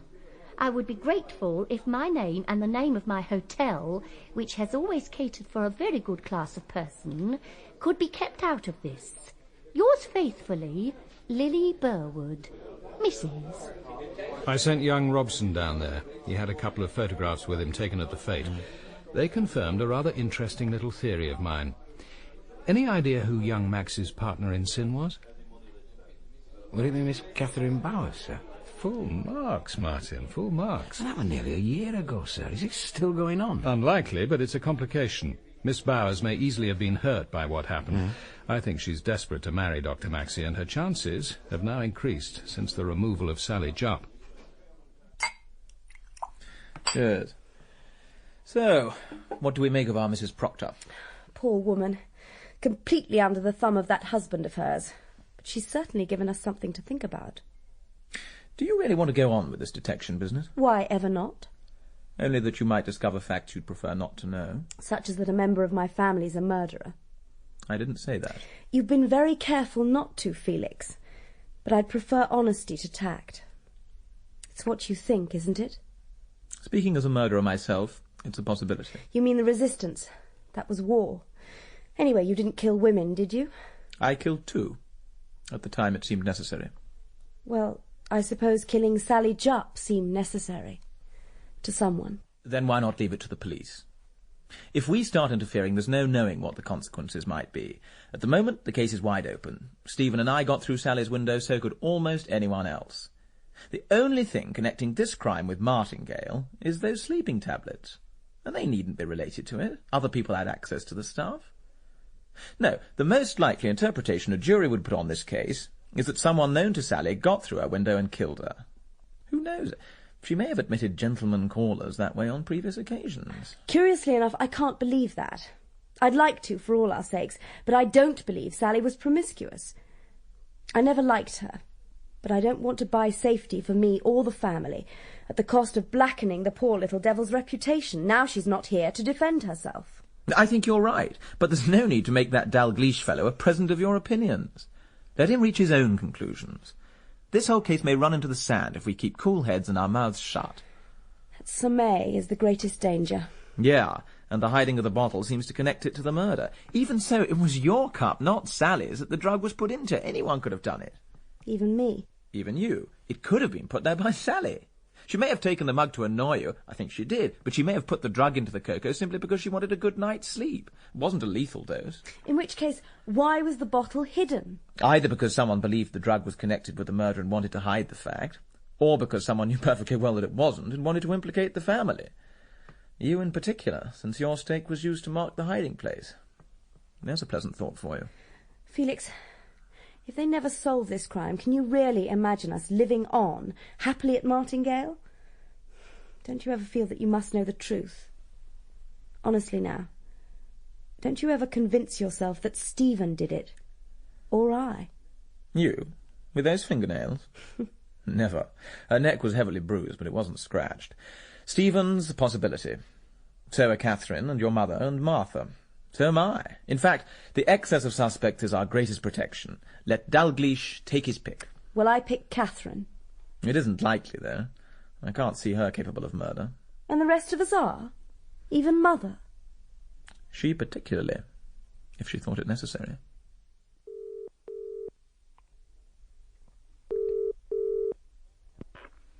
Hello? Is that Mrs. Proctor? Yes. Yes, it is. This is Stephen Maxie speaking. Hello? Are you still there? Yes. Yes, I'm here. Mrs. Proctor, would you rather not talk to me? Shall I speak to your husband? No, there's no need for that. Mr. Proctor doesn't want to talk about Sally. What do you want? It's quite simple, really, Mrs. Proctor. I'd like to know where Sally was working when she became pregnant. Is that all? Yes, that's all. Oh, I don't mind letting you know that, but it'd be best if Mr. Proctor doesn't know you phoned. You won't tell him, will you? I promise. It was the Select Book Club in London she was working for at the time, in the city, Falconer's Yard. You're Stephen Maxie, aren't you? Saw your picture in the Echo. People are saying you killed Sally Jupp, did you? No, I did not, Miss Mulpaz, and neither did any member of my family. Well, that's reassuring. Now, what can I do for you? How long did Sally work here? Oh, about 3 years. I want to know about her. It's the child, really. Now he's without a mother, it seems important to find his father. You're meddling a bit, aren't you? Why not leave it to the police? They've been here on the same tack. The police have been here? Of course. What did you expect? Cheer up. You might beat them to it. Not that I can help much. I told the police all I know, but I could see it wasn't getting them very far. You couldn't suggest who the father might be? Not at all. We had no man on the premises at the time. Still don't. She certainly got herself pregnant while she was working here. But don't ask me how. What was she really like, Miss Mulpaz? You should know. You were in love with her. If I had been, I'd be the last person to know. But you weren't? I wanted to go to bed with her. Would you call that love? I suppose not. I wouldn't really know, never having felt more than that for any woman. I'd settle for that if I were you. I doubt you'll ever feel much more. Your kind don't. What did I think of her? Let me see. Sally Jupp was pretty, intelligent, ambitious, sly and insecure. Sly? What made you think she was sly? I've got eyes in my head. We're rather a collection of has-beens in this office, let's be honest, shall we? But she was clever, our Sally. Yes, Miss Titley, certainly, Miss Croom. Can I get it for you, Miss Melling? Demure as a nun and respectful as a Victorian parlour-maid. She had the poor fools eating out of her hand. They brought her birthday and Christmas presents, and then they began vying with each other for her favours. In no time she had them in a tizzy of jealousy. It all played havoc with the work. What happened when Sally became pregnant? Nothing. No one knew. She left when she must have been about 4 months. Frankly, it was a relief. So you've no idea who the man was, or where she could have met him? Not at all, except that they met on Saturday mornings. Saturday mornings? Yes, I got that from the police. We don't work on Saturdays, but apparently Sally told her uncle and aunt that we did. She came up to town every Saturday morning as if coming to work. A neat deception. Oh, she was a clever little liar. And see where it got her. Were you surprised to hear of her death? At first. But when I thought about it, I was less surprised. She seemed to be a natural murderee. What did surprise me was the news that she was an unmarried mother. She seemed too careful, too scheming for that kind of trouble. Dr. Maxie? Dr. Maxie? Hello, Collie, what's up? A message for you, Doctor, from a Miss Catherine Bowers. Please ring home. It's urgent. Stephen? Thank God you've rung. Look, can you come home at once? Why? Is it Father? Your father? No, it's Deborah. What's happened? Someone's tried to kill her. Deb, are you all right? What happened? Good afternoon, Dr. Maxie. It's all right, Stephen. I'm okay. What happened? Where's Mother? She's upstairs with your father, Stephen. She spends most of the day with him now. We told her Inspector Dalgliesh was making a routine visit. There's no need to add to her worries. What about Deborah? Will someone tell me what happened? Would you examine her throat, Doctor, and let me know what you think? I'd prefer not to. Dr. Epps treats the family. I'm asking you to look at her throat, not treat it. This isn't the time to indulge in spurious professional scruples. Do as I say, please. Very well. Fairly extensive bruising. No nail scratches and no thumb marks. He grasped the neck with both hands, but the larynx is almost certainly untouched. In other words, a rather amateur effort for our brutal killer? If you care to put it like that. I do care. How can we believe that the person who killed Miss Jupp couldn't do better than this? What do you think, Mrs. Risco? I'm sorry you're disappointed, Inspector. Perhaps next time he'll make a better job of it. I suggest that this assailant knew his job rather well, knew where to apply pressure and how much pressure to apply without causing harm. I must say you seem to be taking it very coolly. If Mrs. Risco hadn't managed to shake herself free and scream, she wouldn't be alive now. Oh, I'm treating the attack very seriously, I assure you. Where were you last night, Miss Bowers? Helping to nurse Mr. Maxie. Mrs. Maxie and I were together for the whole night. And Dr. Maxie was in London. This attack has certainly happened at a convenient time for you all. Did you see this mysterious strangler, Mrs. Risco? No. I wasn't sleeping very deeply. I think I was having a nightmare. I woke up when I felt the first touch of his hands on my throat. I could feel his breath on my face, but I couldn't see him. When I screamed, he made off through the door. I turned on the light and screamed again for help. I was terrified. Somehow my dream and the attack had merged together. Have you any idea how this person got in? It could have been through one of the drawing-room windows. Mr. Hearn and I went into the garden last night and must have forgotten to lock it. Martha mentioned that she found it open this morning. So it comes to this. You and Mr. Hearn take an evening walk in the garden of a house where there has recently been a murder, and leave a French window open when you come in. In the night, some unspecified man comes to your room, makes an inexpert attempt at strangling you for no apparent motive, and then vanishes. Your throat is so little affected that you are able to scream. You're not suggesting Mrs. Risco tried to strangle herself, I hope? Those bruises can't have been self-inflicted. So who did inflict them? Do you really suppose that a jury wouldn't believe that this is related to the murder? Oh, I don't think a jury will be asked to consider that possibility. I've nearly completed my investigation into Miss Jupp's death. What happened last night has made no difference to my conclusions. I think it's time the matter was settled, and I propose to take a short cut. If Mrs. Maxie has no objection, I want to see you all together in this house at 8 o'clock tonight. Did you want something of me, Inspector? Mrs. Maxie, I should like to see everyone here at 8 o'clock this evening, please. Suddenly I sensed someone behind me in the doorway, and I turned. It was Martha. She stood white and shaking, her mouth opening and shutting soundlessly. The young man behind her stepped past into the room. He was very tall, over 6 feet, and his fair hair, cut short, was bleached by the sun.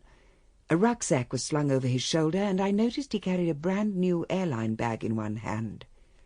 He dominated the room with the power of his animal health and virility. It seems I've given your maid a bit of... Did you want something of me, Inspector? Mrs. Maxie, I should like to see everyone here at 8 o'clock this evening, please. Suddenly I sensed someone behind me in the doorway, and I turned. It seems I've given your maid a bit of a shock. I'm sorry to butt in like this, but I guess Sally never told you about me. The name's James Ritchie. Sally'll be expecting me. She never told me what sort of job she's got exactly, and I don't want to cause any inconvenience. But I've come to take her away. I'm her husband. Cover Her Face by P.D. James, dramatised by Neville Taller, with Sean Phillips, Hugh Grant, Beattie Edney, and with Robin Ellis as Adam Dalgliesh. Sitting quietly in that drawing-room in later years, I would often see again in my mind's eye that gangling and confident ghost from the past, and sense again the shocked silence which followed his words. That silence could only have lasted a few seconds, yet in retrospect it seemed as if minutes passed, while we all gazed back at him in incredulous horror. Someone had to speak. It was Deborah. Sally's dead. Didn't they tell you? She's dead and buried. They say one of us killed her. What? What in God's name are you saying? Come with me, Mr. Ritchie. You too, Dr. Maxie, if you don't mind. Explanation somewhere else, I think. The business room, perhaps. But what happened to Sally? For Christ's sakes, tell me what happened. This way, please. Poor devil. I must get back to my husband. Catherine, perhaps you'd come to help. Of course, Mrs. Maxie. I don't suppose Martha will be much use at present. She seems totally unnerved by all this. I think we're all rather shaken. Felix, when Stephen has finished with Inspector Dalgliesh, I think he should come to his father. Deborah should come up too when she's recovered. Perhaps you'd tell her. Yes, of course. How long do you think it'll be? Not long now, I'm afraid. No need to tell the inspector. His plan for tonight can stand. It'll all be over long before 8 o'clock. Yes? Mrs. Proctor? Yes? My name's Dalgliesh. Oh, you're the inspector from Scotland Yard. You're looking into... That's right. Is your husband at home? You'd better come in. Thank you. This way. Through here. Victor, dear. Inspector Dalgliesh is here to see you. Mr. Proctor. I think the inspector wants to talk to me in private, Beryl. Oh, yes. Yes, of course, Victor, dear. I'll just, Mr. Proctor, certain documents have been passed to me. Documents? Concerning claims made by you to a national charity. What of them? It seems you represented your niece Sally Jupp to be a war orphan without means. Oh, I suppose I should have mentioned the 2,000 quid. But that was capital. Capital left in trust for her, money that you'd spent. Well, I'd fed her, hadn't I? I had to bring her up. Capital left in trust for her to inherit when she was 21. Did you ever tell Miss Jupp that her father had left her this money? At the time she was only a baby. Afterwards, well, there didn't seem any point. Because by then the trust money had been converted to your own use. I told you. I had to use it to keep her. I was entitled to. We were the trustees, Beryl and me. And she had the nerve to refer to her rights. We fed and clothed her all those years without another penny. Except for the 3 grants from the Help Them Now Association. Mr. Proctor, were you in the grounds of Martingale House last Saturday? I didn't go to the fete. I was out cycling all day. I'd like you to look at these 2 photographs. They were taken on Saturday afternoon at Martingale. So what? Only some kids? Oh, it's not the children who interest me, Mr. Proctor. It's that figure there, see? In the background. Not much doubt, is there, Mr. Proctor? Oh, all right. I better tell you. I was there. Sherry, anyone? Actually, Felix, could you pour me a large whiskey? I've had about as much as I can stand today. Not quite, I'm afraid, Deb. Don't forget that Dalgliesh fellow's coming back at 8. Oh, God. You'd have thought he'd have the decency to leave us alone this evening. Where's Mrs. Maxie? Walking back to the vicarage with Hinks. They'll be arranging Father's funeral, I suppose. What a day. I still haven't grasped all the details. This man Ritchie was married to Sally, I take it. So it seems. They met while she was working in London. Got married in secret about a month before he went to Venezuela on a building job, a short-term contract and excellent pay. But why on earth didn't she say? Why all the mystery? Apparently he wouldn't have got the job if the firm had known. They had a strict rule, single men only. But Sally was mad keen to get married before he went. Ritchie thinks she liked the idea of putting one over on her aunt and uncle. A pity he didn't make sure she wasn't pregnant before he left. Perhaps he asked and she lied. I didn't inquire. None of my business. He was a chap who'd returned home to find that his wife had been murdered in this house, leaving a child he never even knew existed. I don't want a half hour like that again. Well, this explains a lot, of course. It's Sally's chat with the vicar on Thursday, for instance. What she must have said was that Jimmy was about to have a father. Hinks assumed she was talking about getting married. We all did. But she was engaged to you, Stephen. She accepted you? No. I asked her to marry me. She never said she would. And that's all she came out with last Saturday, remember? Well, madam, I wonder if a maid's uniform would be entirely appropriate for the girl your son's just asked to marry him. Sally adored a mystery, and this was one at my expense. No, she was in love with Richie, all right. He showed us her letters. No doubt about it. He was pathetically anxious to let me know how much in love they were. None of this would have happened if Sally had told the truth about her marriage. It's asking for trouble to pretend about a thing like that. How did Richie get in touch with her? Through Derek Pullen. He sent his letters enclosed in an envelope addressed to Pullen, and he handed them over to Sally at pre-arranged meetings.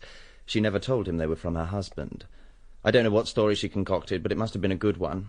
He was pledged to secrecy.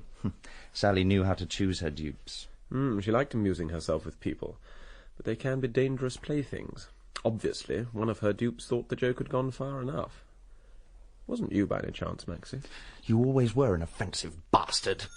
Ah, an inspector calls. Now is the hour. Or almost. He's a few minutes early. Inspector Dalgliesh had hinted that his investigation was nearly over.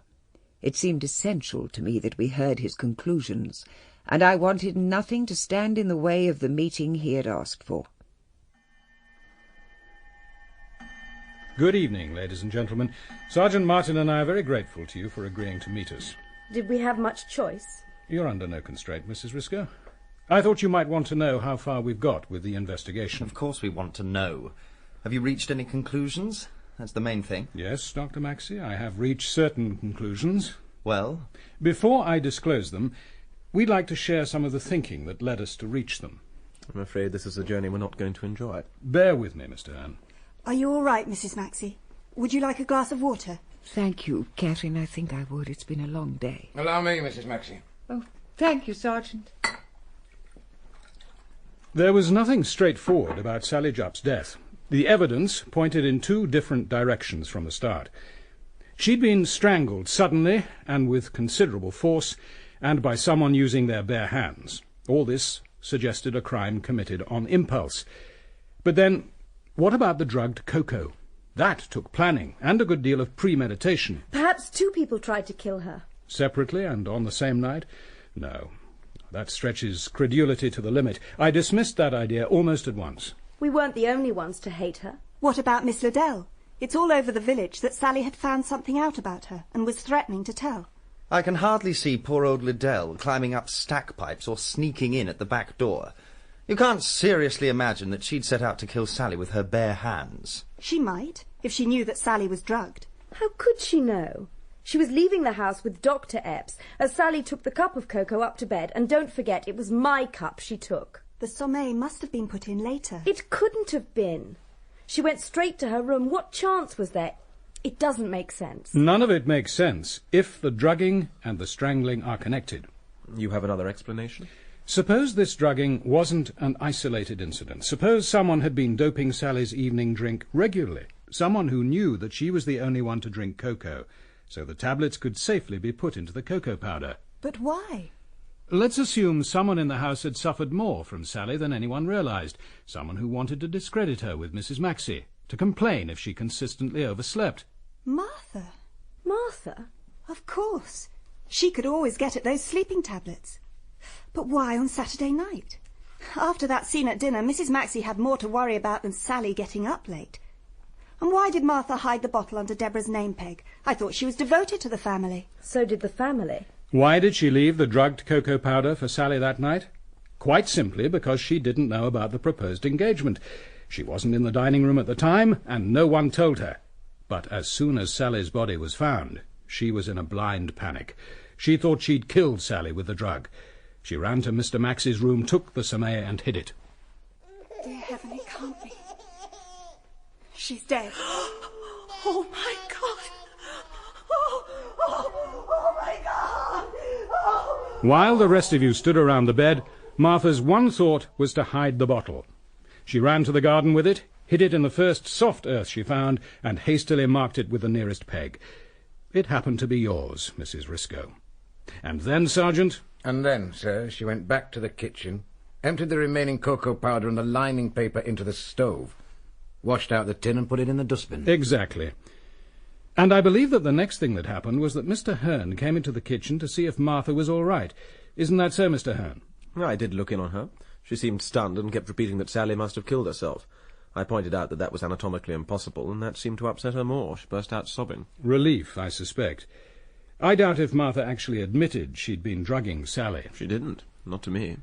That doesn't mean you didn't guess. I suspect you coached her in what to say to the police. In fact, you've been quite ready throughout this case, Mr. Hearn, to allow the police to be misled.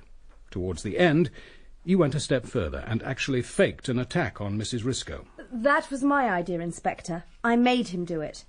I may have guessed about Martha, but she didn't tell me, and I didn't ask. It wasn't my affair. No, it wasn't your affair. That's been the attitude of you all throughout, hasn't it? Don't let's pry into each other's affairs. If we must have a murder, let it be handled with taste. Even your efforts to hamper the police would have been more effective if you'd bothered to talk to each other. That fake attack while Dr. Maxie was safely in London, it was a pretty poor effort at shielding him.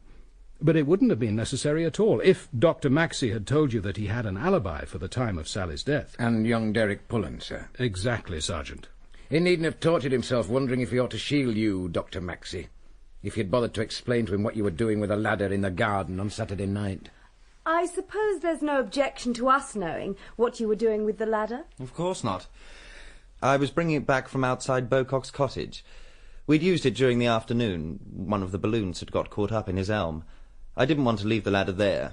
The old boy would have carried it back next day by himself, and it's too much for him at his age. I wasn't to know I'd find Pullen lurking about in the old stables. Out he steps from the shadows like an avenging fury and accuses me of exercising some kind of droit de seigneur with Sally. I told him to mind his own business, and he lunged at me. I'd had about as much as I could stand, so I struck out and knocked off his glasses. All pretty vulgar and stupid.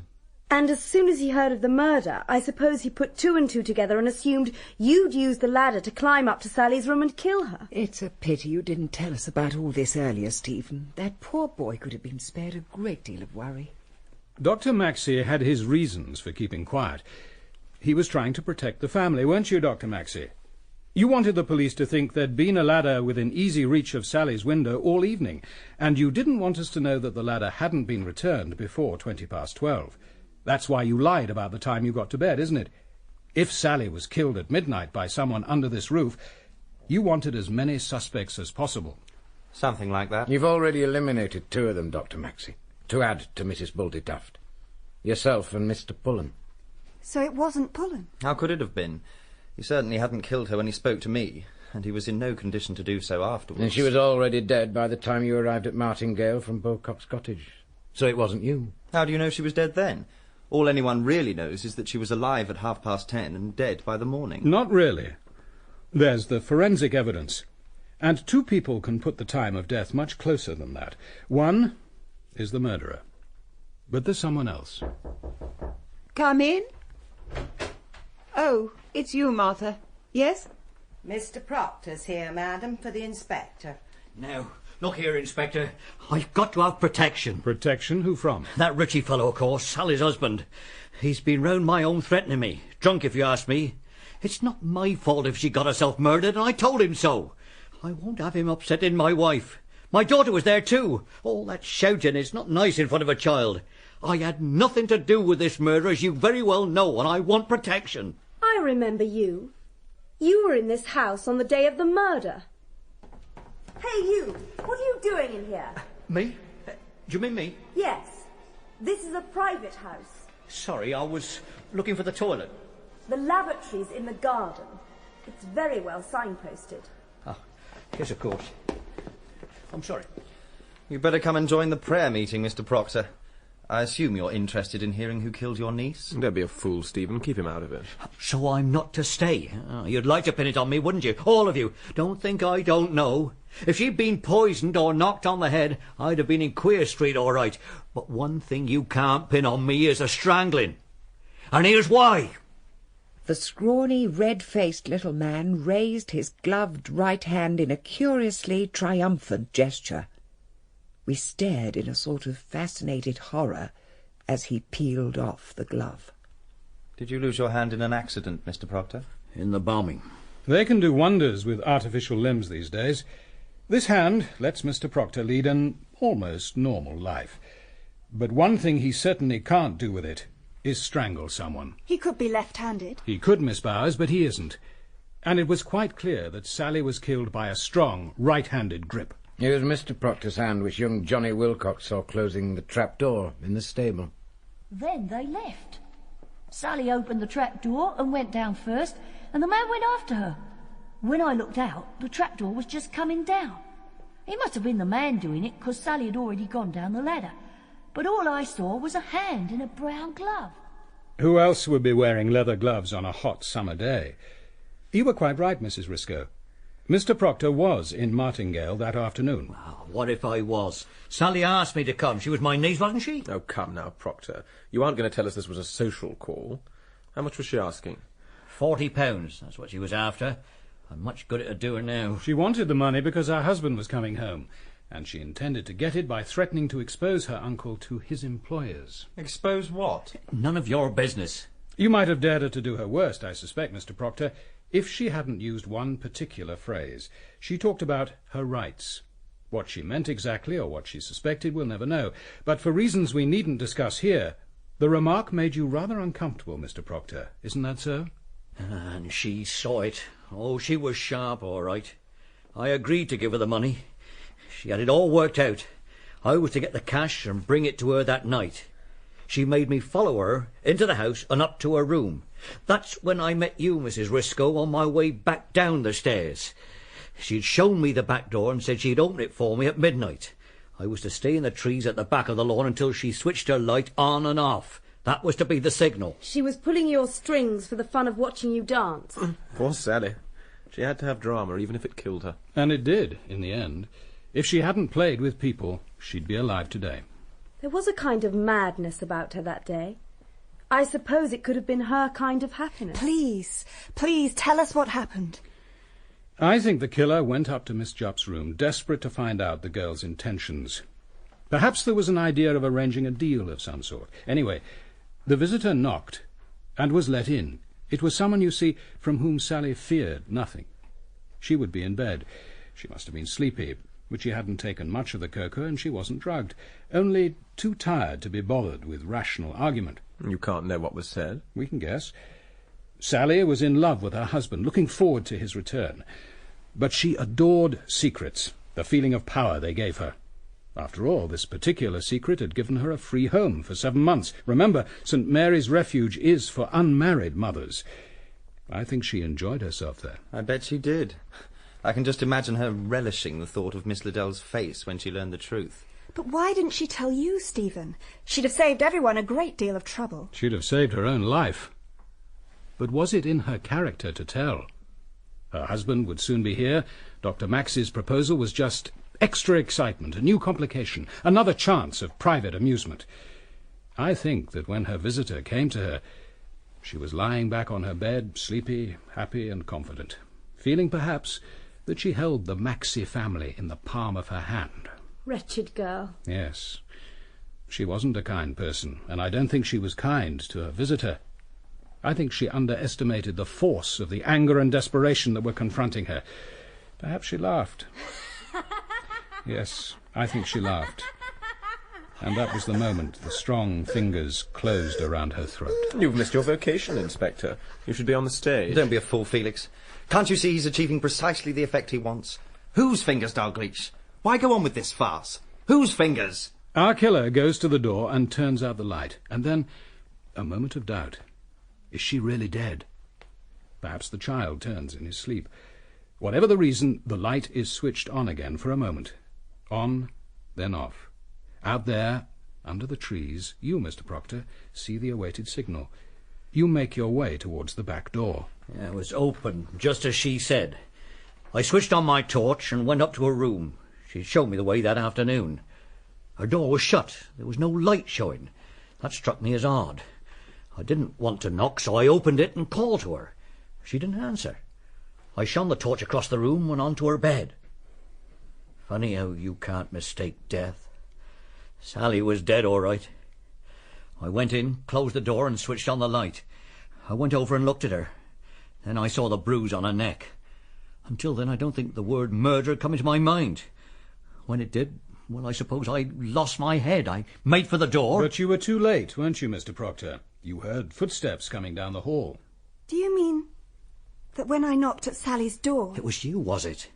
I just managed to pull the bolt when you knocked and called her. You went away after a bit, but I wasn't going to wait to see what happened. I switched off the light. And you got out of the side window. That's right, isn't it, Mr. Proctor? Down the stack pipe. Only you fell. Oh, just the last few feet. I turned my ankle, though I didn't feel it at the time. I ran to where I'd hidden the bike and began to pedal home.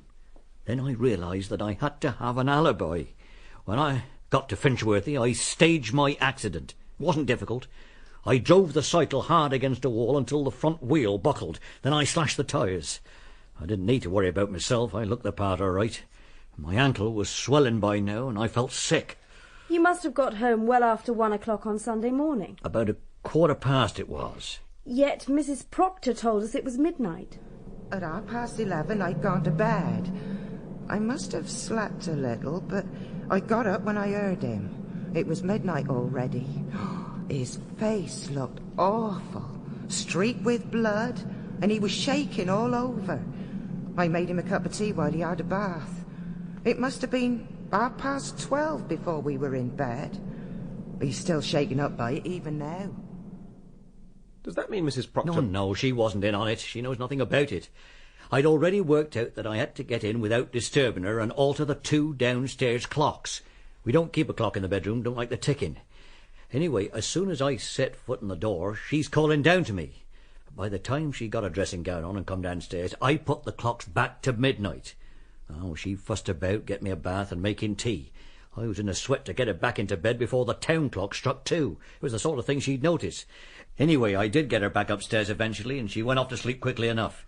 Give me the chance to put the clocks back to the correct time. I never want to live through another night like that. If Sally felt hard done by, the little bitch got her own back that night. I shall need to talk to you again, Mr. Proctor. Oh, please yourself. And now, if you don't mind, I'll be on my way. You don't want me here.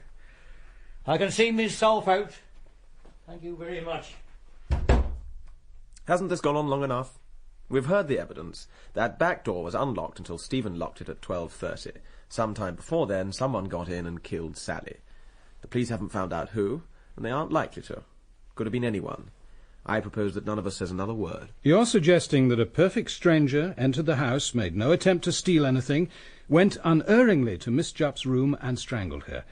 Meanwhile, she does nothing about raising an alarm, just lies back obligingly on the bed. She could have invited him to come. But she was expecting Proctor. She can't have wanted to make a party of that little transaction.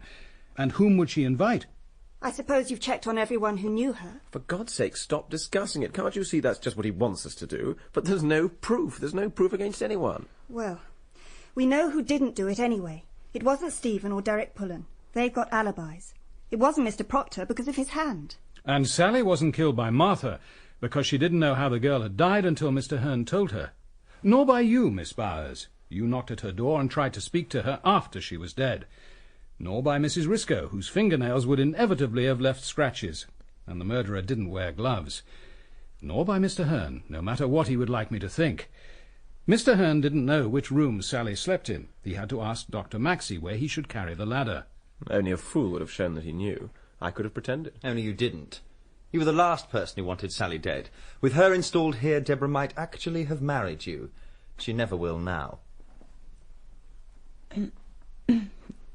Mrs. Maxie, you have something to say? I went to her room to talk to her. I thought the marriage might not be such a bad thing if she were really fond of my son. I wanted to find out what she felt. She was lying on the bed, singing to herself. I was tired. I should have waited till morning.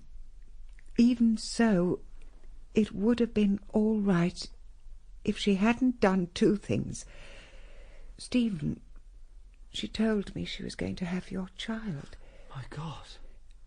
And she laughed at me. At us, the Maxies. She laughed. It was so very quick. 1 second she was alive and laughing. The next, She was a dead thing in my hands.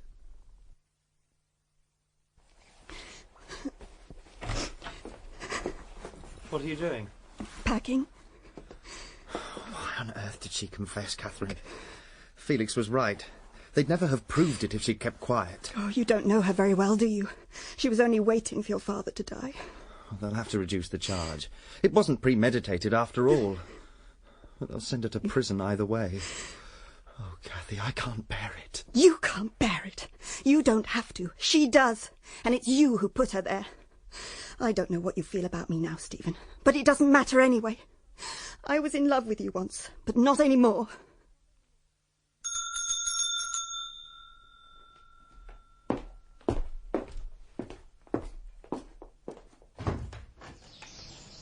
You? I hope you don't mind. I was passing. Come in. Thank you. Would you like a drink or tea or something?